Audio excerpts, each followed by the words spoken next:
Iran rilis daftar target empuk di Israel untuk diserang, ini detailnya.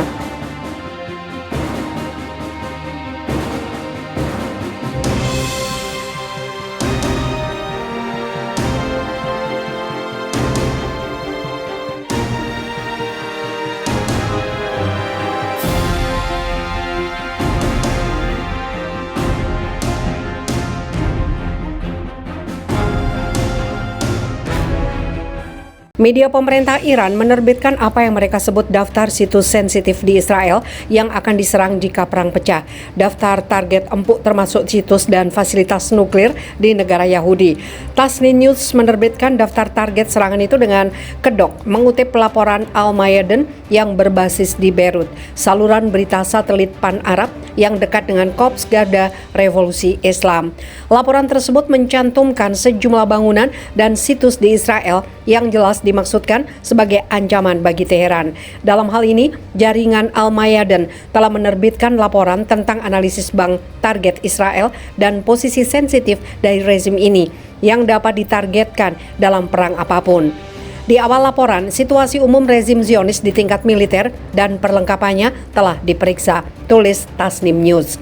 Daftar target empuk yang dirinci media pemerintah Iran tersebut antara lain kantor Knesset Parlemen, kantor Perdana Menteri, dan kantor Kementerian Pertahanan.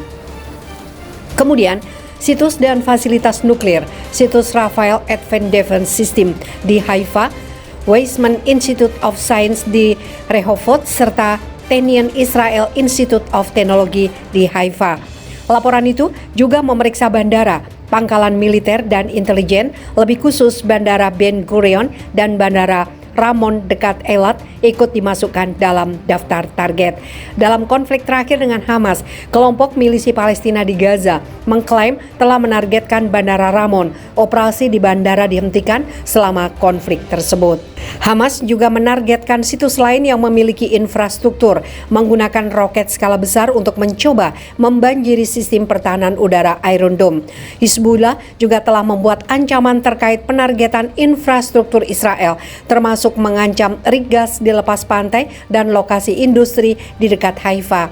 Media Israel, Jerusalem Post, meremehkan penerbitan target oleh media pemerintah Iran itu dengan menyebutnya sebagai bualan. Tapi Jerusalem Post juga menggambarkannya sebagai pergeseran pemikiran di Teheran dan di antara kelompok proksi Iran. Proksi Iran mencakup Hizbullah Lebanon, Jihad Islam Palestina, Houthi di Yaman, dan anggota Has al-Sabi di Irak. Menerbitkan daftar target serangan dengan mencantumkan situs yang menurut Iran sensitif dapat dilihat sebagai pesan ke Israel. Hal ini juga dapat dilihat sebagai ilustrasi bahwa Teheran yakin konflik dengan Israel sedang memasuki tahap strategis di mana Teheran ingin memasok kelompok proksi di Lebanon dan Suriah dengan senjata yang lebih canggih, termasuk drone dan amunisi berpemandu presisi yang dapat menargetkan situs tersebut. Iran telah meningkatkan ancaman drone terhadap Israel dalam beberapa tahun terakhir, dan Teheran bekerja sama dengan Hamas dan Hizbullah untuk mencoba belajar dari konflik dan ketegangan masa lalu dengan Israel.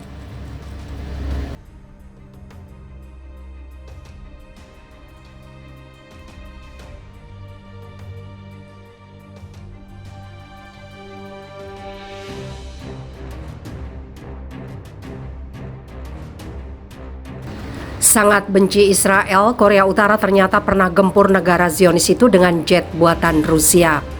Siapapun tentunya akan mengecam tindakan Korea Utara yang senang meluncurkan rudal dalam rangka uji coba senjata. Terlebih-lebih orang-orang Barat yang selalu mengecam tindakan Korea Utara tersebut. Tidak heran, karena Barat begitu paranoid dengan Kim Jong-un dan kawan-kawan yang selalu menentang segala bentuk kapitalis Amerika CS di dunia. Untuk menakut-nakuti saudara tuanya, Korea Selatan yang didukung oleh Amerika, Korut bahkan tidak segan melakukan provokasi militer di Laut Kuning. Namun siapa sangka sangka, di balik sikap jahatnya, Korea Utara ternyata amat membenci negara Israel yang dianggap sewenang-wenang terhadap Palestina.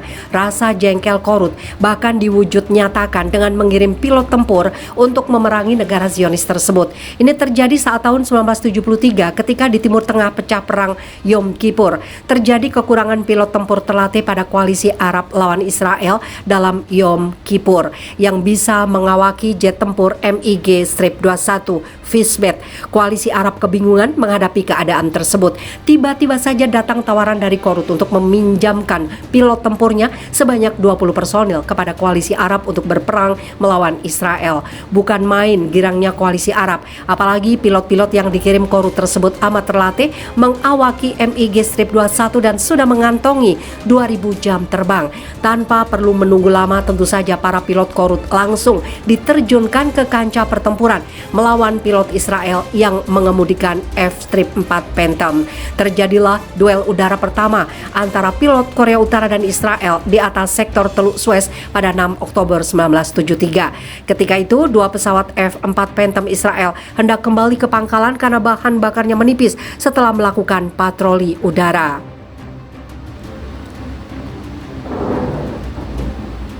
Mereka disergap oleh dua MiG-21. Tentu saja lantaran dalam keadaan kurang siap, kedua F-4 Phantom Israel itu kelabakan dengan kedatangan MiG. Namun dogfight udara masih bisa diupayakan oleh para pilot Israel yang sempat keheranan. Kenapa MiG koalisi Arab saat itu amat garang menghadapi mereka, tidak seperti biasanya. Hanya mencoba untuk melumpuhkan satu MiG-21 koalisi Arab. F-4 Israel menembakkan 3 rudal air-to-air IM-9 Swiftwinder. Sayangnya ketiga rudal itu hanya meledak di dekat MiG-21 tanpa bisa menjatuhkannya. Kedua F-4 Phantom yang menyadari bahwa lawan mereka lebih piawai menerbangkan pesawat, mereka pun tancap gas kabur ke pangkalan agar nantinya mendapat bantuan dari artileri pertahanan udara Israel.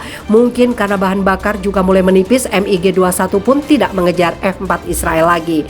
Beberapa saat kemudian, para pilot Israel menyadari bahwa MiG-21 koalisi Arab yang mereka hadapi tadi diawaki oleh pilot Korut yang amat terampil menunggangi pesawat buatan Soviet. Tidak salah lagi, pilot-pilot Korut dan Vietnam Utara memang dikenal sinting dan ugal-ugalan ketika mengoperasikan pesawat tempur MiG-21 dan MiG-17 Fresco. Akibat ulah mereka itulah Amerika Serikat sampai-sampai membentuk Akademi Penerbang Tempur untuk Angkatan Lautnya yang dikenal Top Gun demi meningkatkan kemampuan bertempur para pilotnya.